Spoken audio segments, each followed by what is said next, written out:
Hi ನಮಸ್ತೆ, ನಮ್ಮ ಮತ್ತೊಂದು ವಿಡಿಯೋಗೆ ಸ್ವಾಗತ. ಏನಕ್ಕೆ ಅಂದ್ರೆ ಇವಾಗ ನಾವು ಕೋಳಿ ಮೊಟ್ಟೆನ ಮರಿ ಹೇಗೆ ಮಾಡುವಂತ ವಿಧಾನ ಒಂದು ಮಿಷಿನ್ ಇದೆ. ಅದನ್ನ ಒಂದು ಪರಿಚಯ ಮಾಡ್ಕೊಂಡು ಬನ್ನಿ. ಇದ್ರ ಹೆಸರು ಬಂದ್ಬಿಟ್ಟು ಇಂಕ್ಯುಬೇಟರ್. ಇದ್ರಲ್ಲಿ ಕೋಳಿ ಮೊಟ್ಟೆ ಫರ್ ಟ್ರೇಗೆ 100 ಇಕ್ಬೋದು. ಈ ಗೋಜನಕ್ಕಿ ಮತ್ತೆ ಬಾತುಕೋಳಿ ಎಲ್ಲಾ ತರ ಮೊಟ್ಟೆ ಕೂಡ ಇದ್ರೊಳಗೆ ಇಟ್ಬಿಟ್ಟು ಮರಿ ಮಾಡ್ಕೋಬಹುದು. ಗೋಜನಕ್ಕಿದಾದ್ರೆ ಫರ್ ಟ್ರೇಗೆ 240 ಮೊಟ್ಟೆ ಕೂಡ ಇರ್ಬೋದು.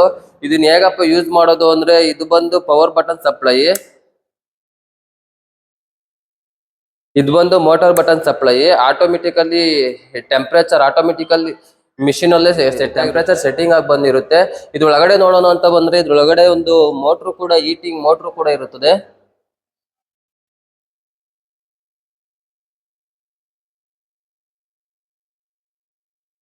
ಇದ್ರೊಳಗಡೆ ಮೋಟಾರ್ ಸಪ್ಲೈ ಇರೋದ್ರಿಂದ ಇದ್ರೊಳಗಡೆ ಎಗ್ಸ್ ಮೊಟ್ಟೆಗಳು ಕೂಡ ರೊಟೇಟ್ ಆಗ್ತಾ ಬರ್ತಾ ಇರ್ತದೆ. ಇದು ಬಂದ್ಬಿಟ್ಟು ಒಂದು ಬೌಲ್. ಈ ಬೌಲ್ ಒಳಗಡೆಗೆ 2 ದಿವಸಕ್ಕೆ ಒಂದ್ಸಲ 90% ನೀರು ಯೂಸ್ ಮಾಡಬೇಕು. ಹಿಂದೆ ಭೇಟಿ ಕೊಡಿ. ನೆಲಮಲದಲ್ಲಿರೋ ಹೆಚ್ಚಿನ ಮಾಹಿತಿಗಾಗಿ ಡಿಸ್ಕ್ರಿಪ್ಷನ್ ಅಲ್ಲಿ ನಂಬರ್ ಇರುತ್ತದೆ. ಧನ್ಯವಾದಗಳು.